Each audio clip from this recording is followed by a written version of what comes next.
Commander Lee Ji-ho walked into the big meeting room on Kepler Station. The room was full of different alien species from across the galaxy. She was there to help solve a trade problem between two groups who did not like each other very much. On one side of the table sat General Khazur from the Vorthak Empire. He was huge and scary-looking, with thick green scales covering his body and sharp claws on his hands.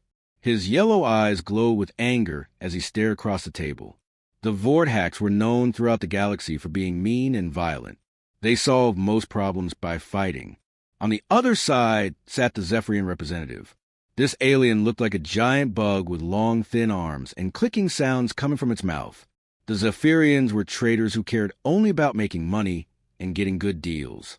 Ji-ho stood between them with her hands behind her back. She was much smaller than both aliens, but she looked calm and peaceful. Her black hair was tied back neatly, and she wore the simple blue uniform of the human diplomatic corps. To most aliens in the room, humans seemed weak and soft compared to the stronger warrior races. "We need to find a way to make this trade work for everyone," Ji-ho said in her quiet voice. "Both sides have good points." General Khazur slammed his big fist on the table. The loud bang made several smaller aliens jump in fear. "This is stupid," he shouted. "The bug people want us to pay too much money too fast. We cannot do what they ask." The Zephyrian clicked its mouth parts angrily. "The Vorthaks agreed to our terms. Now they want to change everything. This is not how business works." Ji-ho stepped closer to the table. She had done this kind of work many times before. Usually, she could get angry aliens to calm down and find solutions that worked for everyone. Humans were known for being good at talking and making peace. "General Khazur," she said in her steady voice, "what if we talk about changing the payment schedule? Maybe we can find a way to give the Zephyrians what they need while giving your people more time to pay." This made General Khazur even more angry. His scales turned a darker color, and his claws scratched the metal table. "You stupid human," he yelled. "You think you can tell the mighty Vorthak Empire what to do." All the other aliens in the room became very quiet.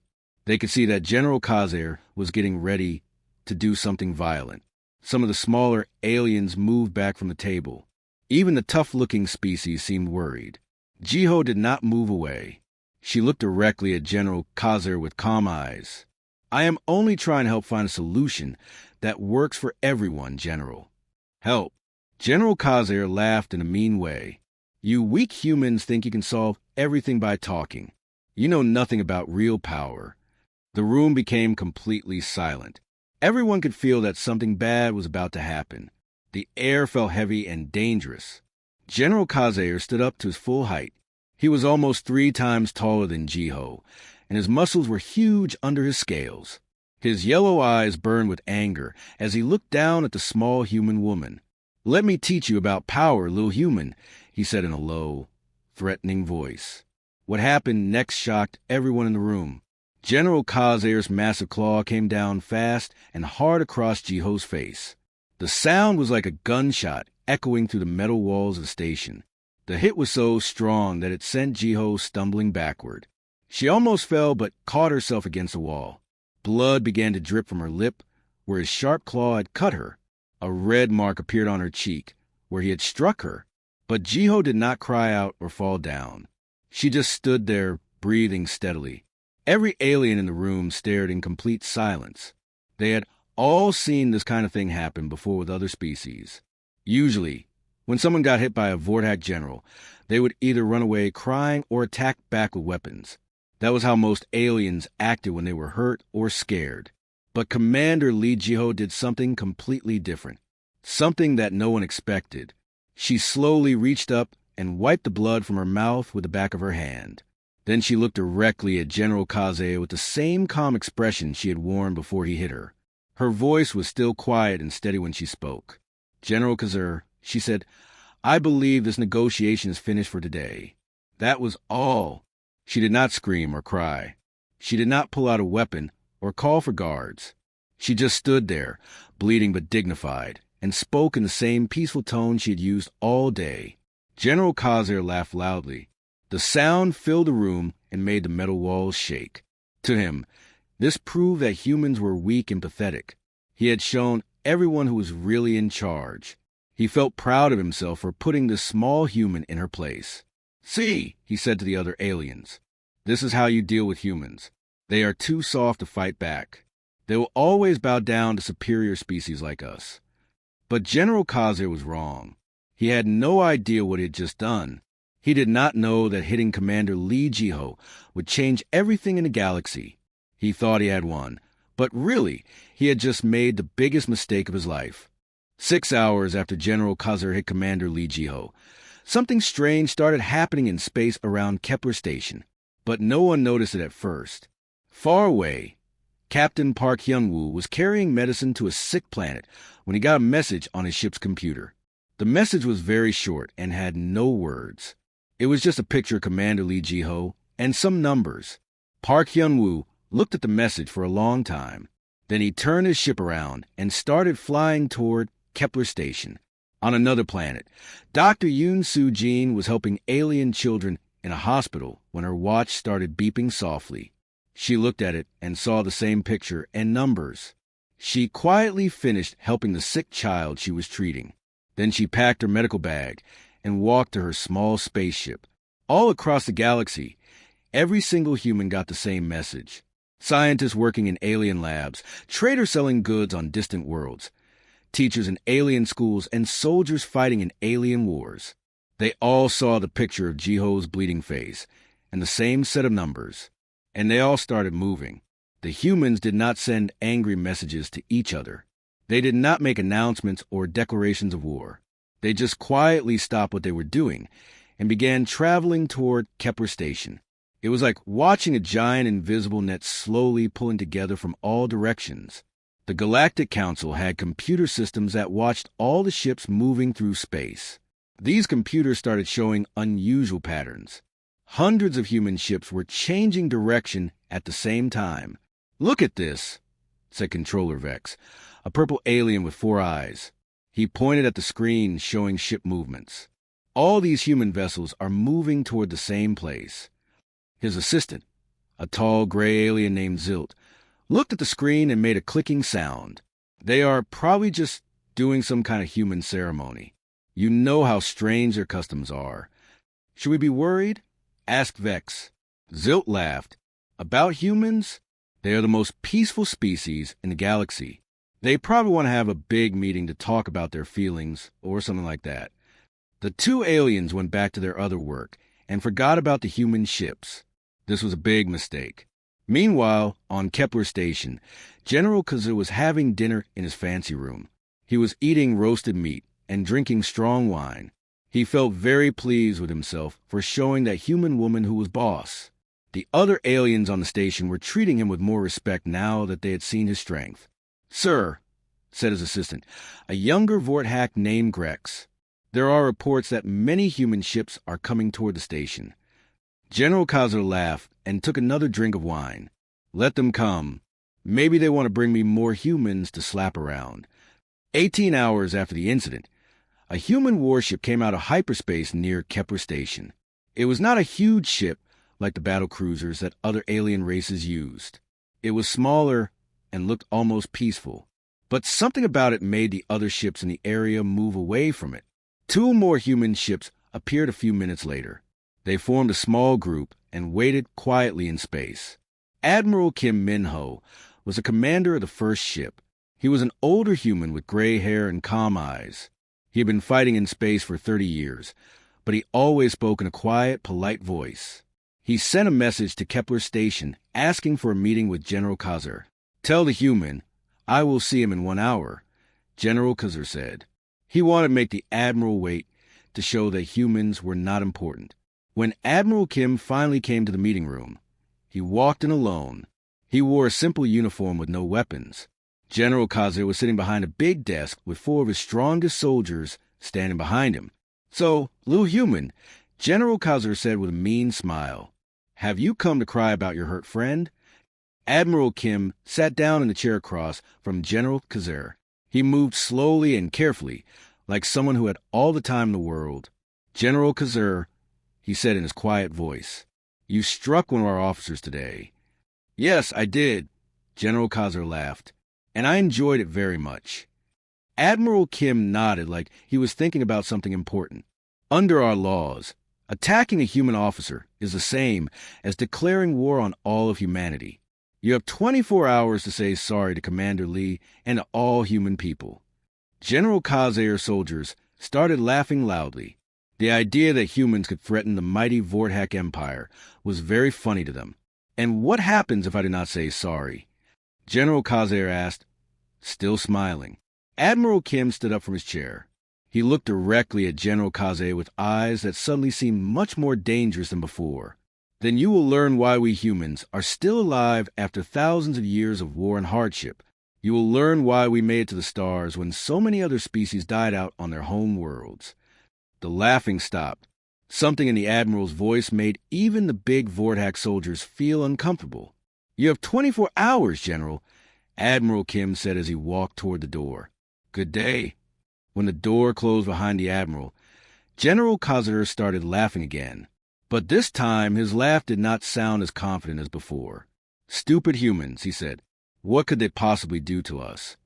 By tomorrow morning, he would find out. At exactly 8 o'clock in the morning, Galactic Standard Time, something happened that had never been seen before in the history of the galaxy. It was exactly 24 hours since Admiral Kim had given General Kazair his warning. Dr. Park Soo-jin was working in her laboratory on the planet Ultros. She was helping alien scientists find a cure for a terrible disease that was making many people sick. She had been working on this project for 2 years and was very close to finding the answer. At 8 o'clock, Dr. Park stopped what she was doing.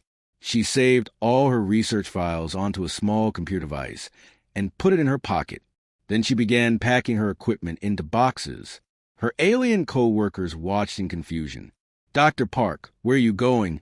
Asked her assistant, a tall blue alien named Krim. We are so close to finishing the cure. Dr. Park looked sad but determined. I am sorry, Krim. I have to leave now. But why? What happened? Dr. Park did not answer. She just finished packing and walked out of the laboratory. 10 minutes later, her small spaceship lifted off from the planet's surface and disappeared into space.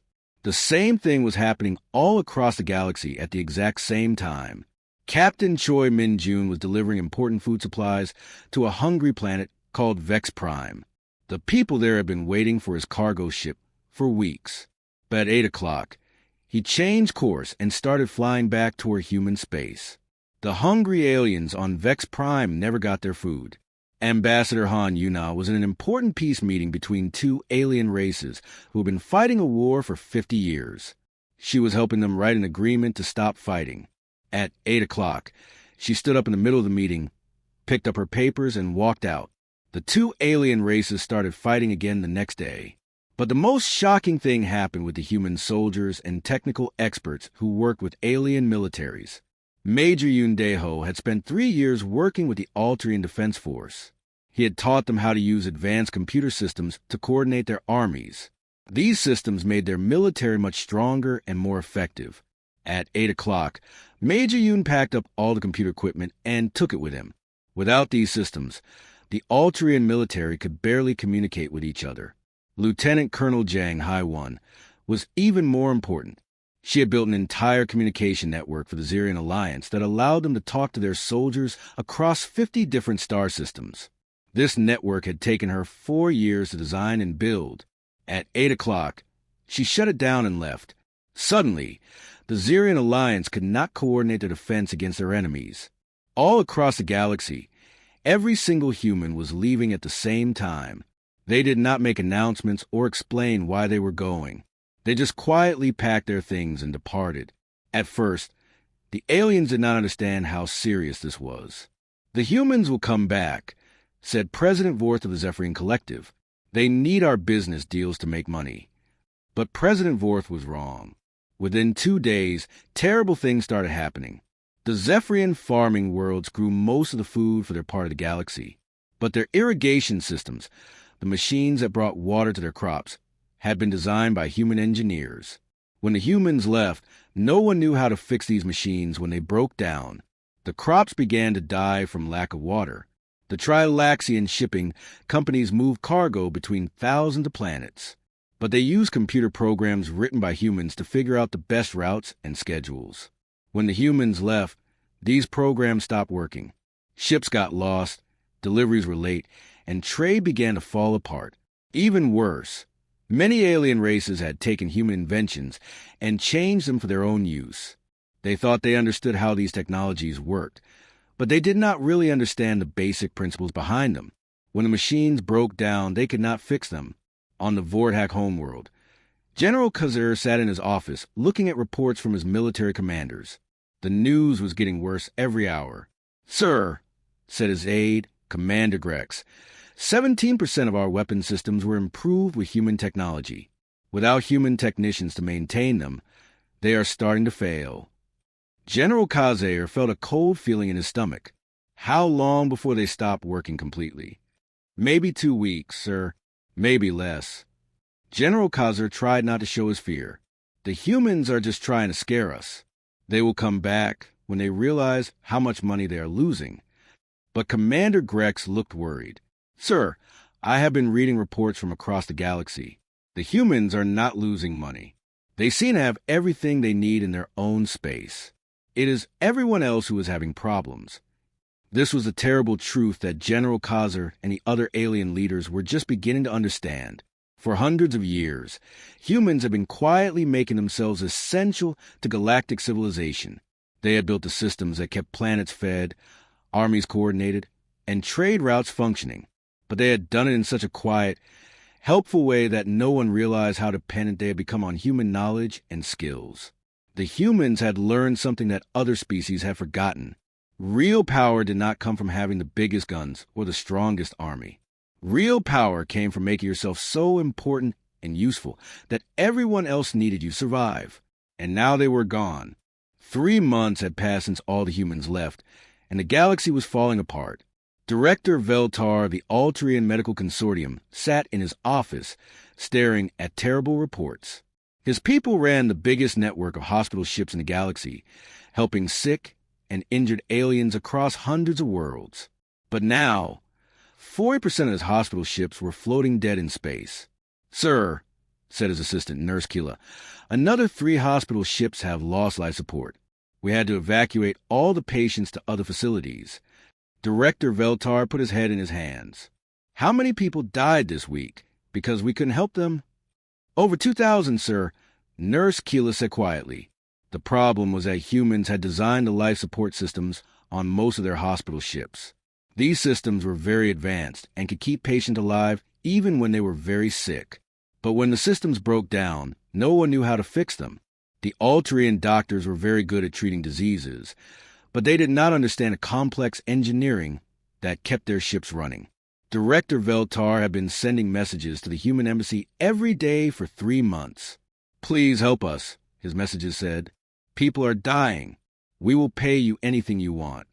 But every time, he got the same automatic reply. Diplomatic relations remained suspended pending formal resolution. The humans were not being cruel. They were just waiting for General Khazur to say he was sorry for hitting Commander Lee Ji-ho. But General Khazur was too proud to apologize, and so people kept dying. On the other side of the galaxy, the Zirian Trade Federation was having even worse problems. President Zulon stood in his command center, watching his trade empire crumble.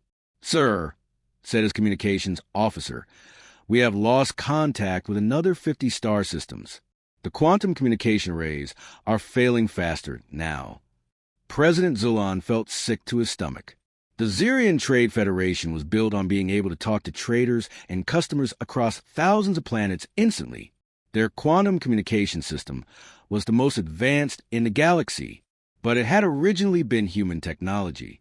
50 years ago, Zirian spies had stolen the designs for human communication devices. Zirian engineers had studied these designs and built their own version. They thought they had improved on the human design and made it better, but they did not really understand how it worked deep down.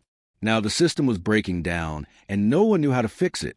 Ships were getting lost because they could not receive navigation updates. Trade deals were falling through because merchants could not talk to each other. Entire planets were being cut off from the rest of the galaxy. How long before the whole system fails? President Zulon asked. Maybe 2 more months, sir, the communications officer replied. President Zulon had tried sending messages to human space, offering them huge amounts of money to come back and fix the system. But the humans did not even reply to his messages. On Kepler Station, where this whole crisis had started, Ambassador Thex of the Galactic Council stood in front of a giant holographic map of the galaxy. The map had once been mostly green, showing healthy planets and successful trade routes. Now it was covered with red warning lights. Each red light meant something was failing. Food shortages on farming worlds, medical emergencies on hospital planets, communication breakdowns between star systems, military defeats as alien armies could not coordinate their forces. Show me the economic projections, Ambassador Thex said to his computer. Numbers appeared on the screen that made Ambassador Thex feel dizzy. The galactic economy was not just getting worse, it was collapsing completely. If things continued like this, most civilizations would fall apart within a year. Billions of people would die from starvation, disease, and war. How did we become so dependent on them? Ambassador Thex whispered to himself. As he stared at the failing galaxy, Ambassador Thex began to understand what the humans had done. They had never conquered anyone through force like the Vorthax did. They had never threatened or bullied other species. Instead, they had made themselves helpful. When alien planets had problems growing food, humans had designed better farming equipment. When alien races could not talk to each other across space, humans had built communication systems. When alien hospitals needed better medical devices, humans had invented them. The humans had always been polite and humble about their contributions. They never bragged about how smart they were or demanded special treatment. They just quietly helped solve problems and made life better for everyone. But while they were helping others, the humans had also made sure they did not need anyone else. Human worlds could grow their own food, build their own machines, and defend themselves. They had been generous with their knowledge, but they had kept their independence. Now everyone could see the truth. The galaxy needed humans much more than humans needed the galaxy. General Kazir sat in his command room on the Vorthax homeworld, looking at reports from his military commanders. Most of his battle fleet was now useless. The advanced weapon systems the humans had helped design were failing one by one. His proud empire was becoming weak and defenseless. "Sir," said Commander Grex, "the Altering Defense Force is asking for help defending their borders. But without our enhanced weapons, we are not strong enough to help them." General Kazir stared out the window at his homeworld. He could see the lights of cities that were starting to go dark as power systems failed. Even here on his own planet, human-designed technology was breaking down. All of this had started with one slap, one moment of anger and pride, and now the entire galaxy was paying the price. 6 months after General Kazir had slapped Commander Lee Jiho, the Galactic Council made a decision that shocked everyone. They had never done anything like this before in the history of the galaxy. General Kazir said High Counselor Vex over the communication screen. "You are no longer a general. We are taking away your rank, your money, and your property. You will come to Kepler Station immediately."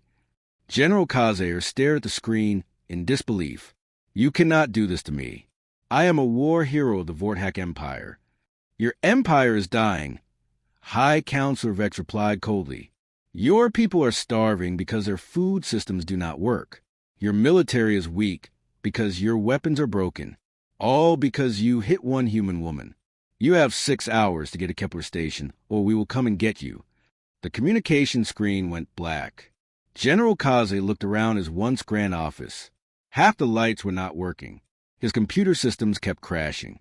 Outside his window, he could see that many buildings in the city were dark because the power grid was failing. His own people had turned against him. They were angry that his pride was causing them to suffer. Some Vorthax citizens had even demanded that their government arrest him and send him to the humans as punishment. When the Galactic Council ships arrived, General Kazir did not resist. He was put in metal chains and taken to a prisoner transport ship. As they flew through space toward Kepler Station, he looked out the window and saw the remains of his once mighty fleet.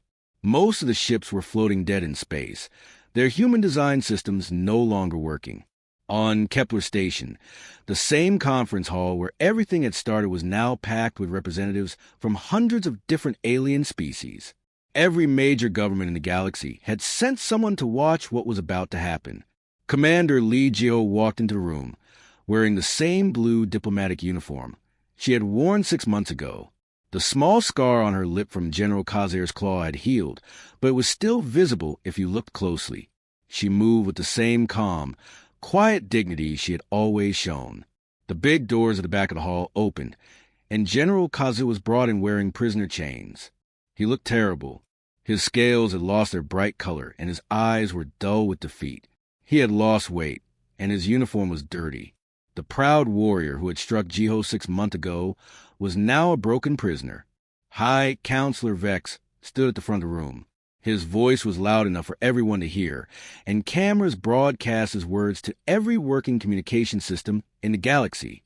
General Khazer, he announced, you will now say sorry to Commander Lee Jiho and all human people for what you did.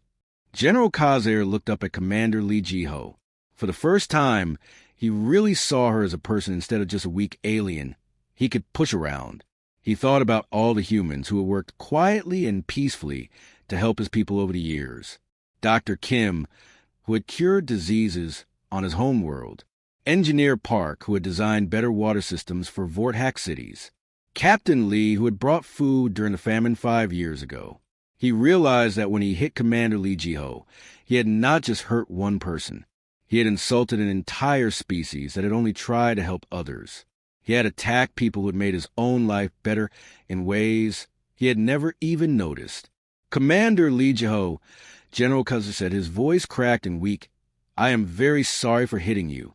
I am sorry for insulting you and all human people. I was wrong. Please forgive me and my people. His words were broadcast across the galaxy on every working communication channel. Billions of aliens heard the mighty General Khazer, who had once seemed so powerful and proud, begging for forgiveness. Commander Lee Jiho looked at him with the same calm expression she had shown when he first struck her. She did not look angry or happy about his defeat. She just looked like someone who was ready to help solve a problem. I accept your apology, General, she said in her quiet voice. We look forward to working together again to help everyone in the galaxy. Within hours of her words, something amazing happened. Human ships began appearing out of hyperspace all around the galaxy. Dr. Park Soo-jin returned to the Alterian medical stations and immediately began working to save the patients who were still alive. Captain Choi Min-jun loaded his cargo ship with food and medicine and flew to the planets that needed help most urgently. But the galaxy would never be the same again. Every alien species now understood something they had missed before. Humans were not weak because they preferred talking to fighting. Humans were incredibly strong because they had built a civilization that everyone else needed to survive. The Vortex had always thought that power came from having big muscles and sharp claws and the ability to hurt your enemies. But the humans had shown them a different kind of power. Real strength came from making yourself so helpful and important that others could not live without you. When the humans had left, they had not needed to fire a single weapon or hurt anyone. They had simply taken away their help, and entire civilizations had begun to collapse. That was true power. As Commander Lee Jiho walked out of the conference hall, every alien representative stood up and watched her with new respect. They finally understood that the quiet, polite humans were not weak at all. They were the strongest species in the galaxy,